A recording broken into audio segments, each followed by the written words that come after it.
Hey guys!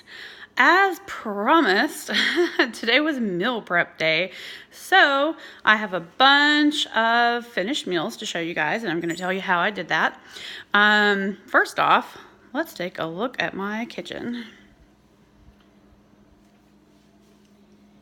It is messy because on meal prep day, you're going to probably use every pot and pan casserole dish that you have, every utensil, but you know what? One time that week and you're done. And I started about 6:30 today. It is now 11:30, so it has taken me 5 hours to do all of these dishes for you guys. But time well spent, and I got a lot done, and I got more done than what I was intending on getting done. So you guys get bonus recipes. Yay! Okay, so let's get started. And before I get too far into this, I want to give a shout out to Keto on Facebook and Instagram. You can follow her. And I want to give a shout out to Keto Connect. There are a couple on Instagram and Facebook as well, and on YouTube.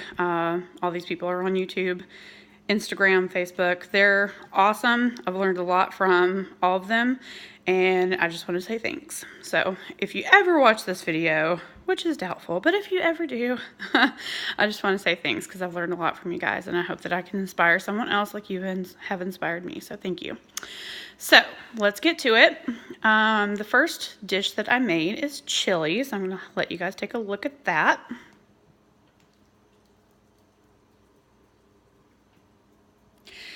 Now, my favorite way to make our chili, is in a crock pot, or I'm sorry, not a crock pot, in a Dutch oven. So I like to make it on the stove in a Dutch oven. To each their own. If you want to throw it all in a crock pot, do that. I would brown your meat first, though, if you're going to do that. But that's up to you. Whatever. You can Instapot it, however you'd like to do it.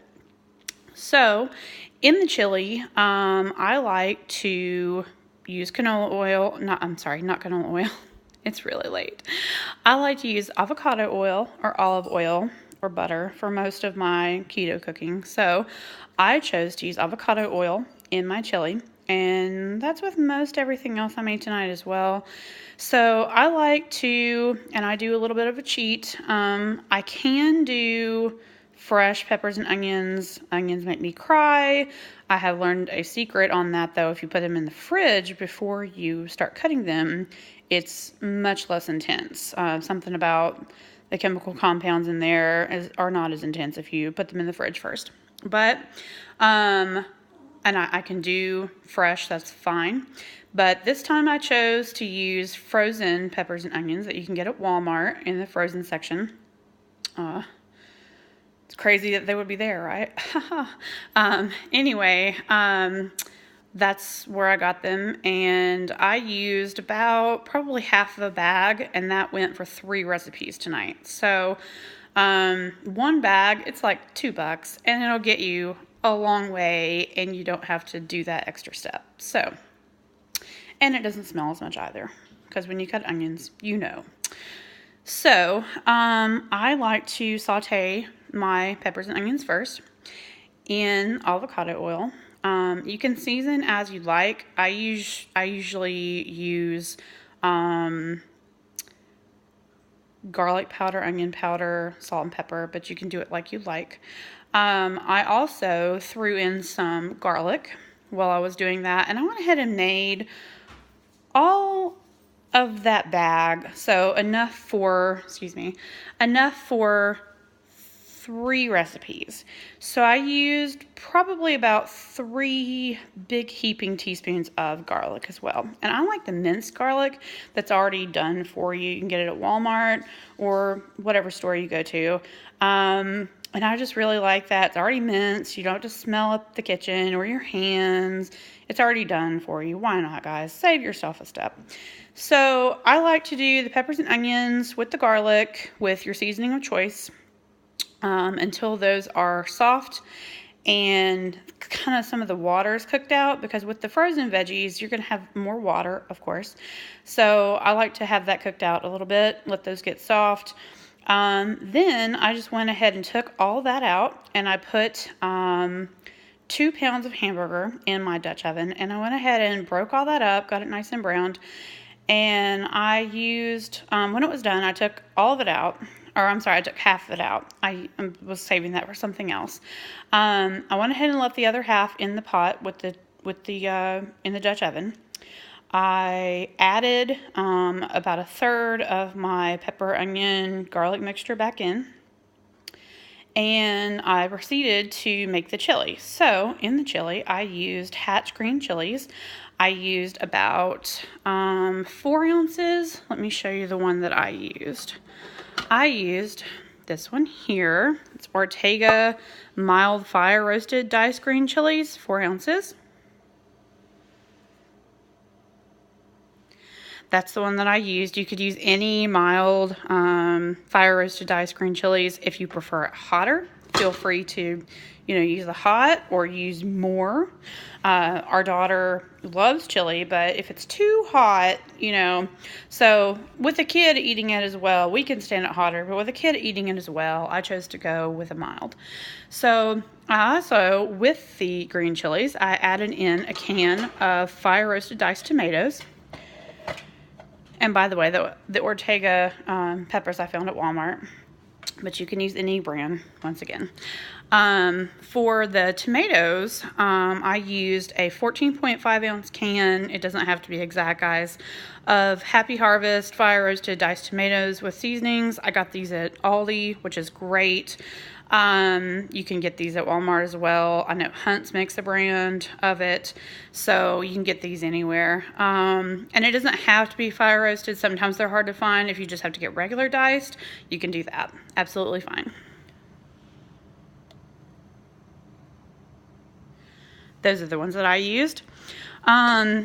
With that, once you got those two in your pot with your chili, with your hamburger and your veggie mixture, I went ahead and did some bone broth, some beef bone broth in there. Now you could use chicken as well. I have used chicken. That's actually what we normally use, and for some reason I forgot this time and used beef, but that's fine. The bone broth is obviously going to be better for you than just regular chicken broth or regular beef broth. If you can get a bone broth, that's better. Has more nutrients in it for you. This one is organic. It's Simply Nature organic bone beef broth. And I also found this at Aldi as well. But again, you can get bone broth or just regular broth at your store that you shop at. That's fine. But Aldi does have great deals on things, and we went shopping there this weekend, so that's why you're seeing that. So let me show you a picture of that.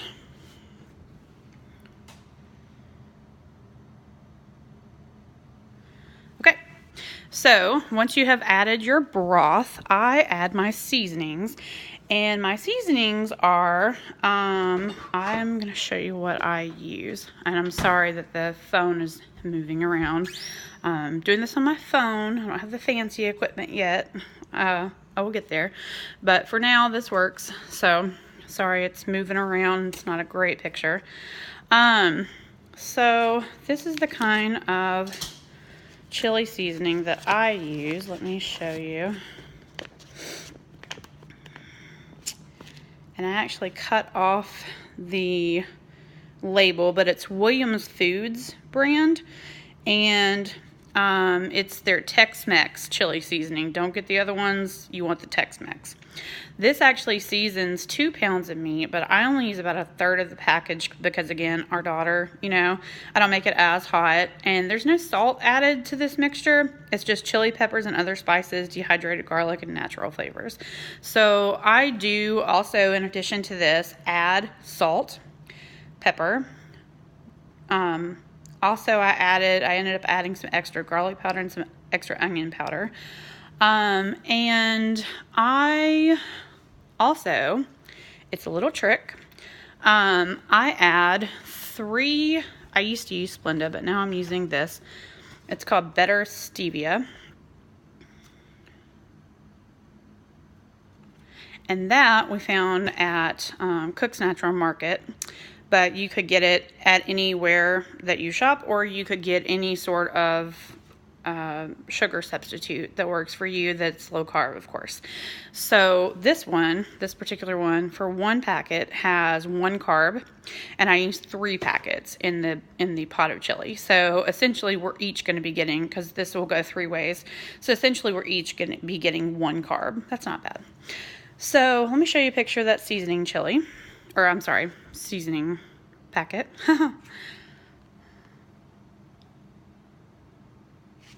That's what it looks like. And with the sweetener, I also add 3 shakes of cinnamon, ground cinnamon, and that just gives it a little flavor that most people, they love our chili that have ever tried it, and they don't know what's in it. They don't know what makes it quite a little bit more unique. So that's what it is. It's the little bit of seasoning, or it's a little bit of sweetener, and it's the chili powder, or cinnamon powder. Yes. So let me show you a picture of the one that I have right now. It's 5th season ground cinnamon, and I honestly can't even tell you where I got this. Probably Walmart. So any ground cinnamon will work. It doesn't matter. It doesn't matter. John Mulaney has a great stand-up special, by the way. If you don't know who John Mulaney is, check him out. He has a really great special, and he does this bit about nickel shot night, and if he went to nickel shot night, all the crazy things that would happen, and that's from one of his bits, and it's hilarious. Go check him out. He's awesome. So that's pretty much it on what I put in the chili, and I just mix all that together, and I let it simmer on low for about an hour, and it comes out wonderful. And we like to use Mexican shredded cheese, and I'm going to show you the kind that we use.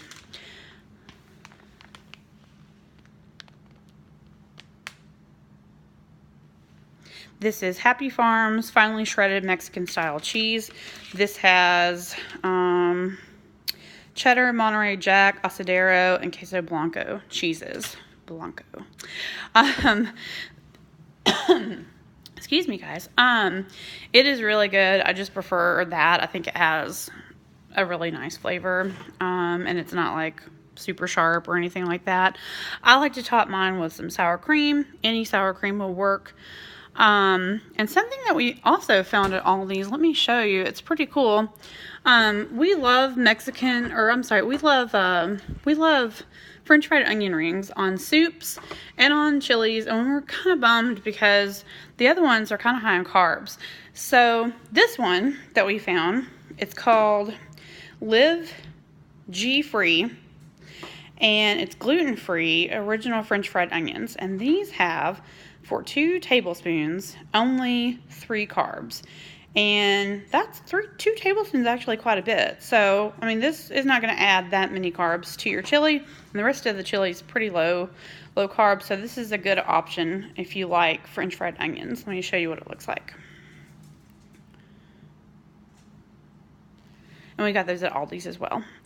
So, Aldi, rather, excuse me.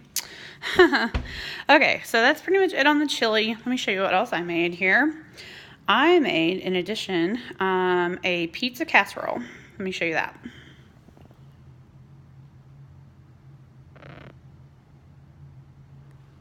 Hope you guys saw that. Pizza casserole is essentially taking about the other half of that hamburger meat that you made, half of what's left of the veggie mixture, so a third of it total, and you put your hamburger meat on the bottom of a casserole dish. I use a glass, that's what I like. Layer that on there, layer that veggie mixture on top, and if you want more veggies, feel free, but veggies do have carbs, guys, so watch it, you know. So I layered the meat, the veggies. I put tomato sauce on top of that, and I cannot even reach the one that we've been using, but it's the organic one that Sam's has. It's pretty low in carb. I think maybe it has like 1 carb for like a 1/4 cup. That's pretty good.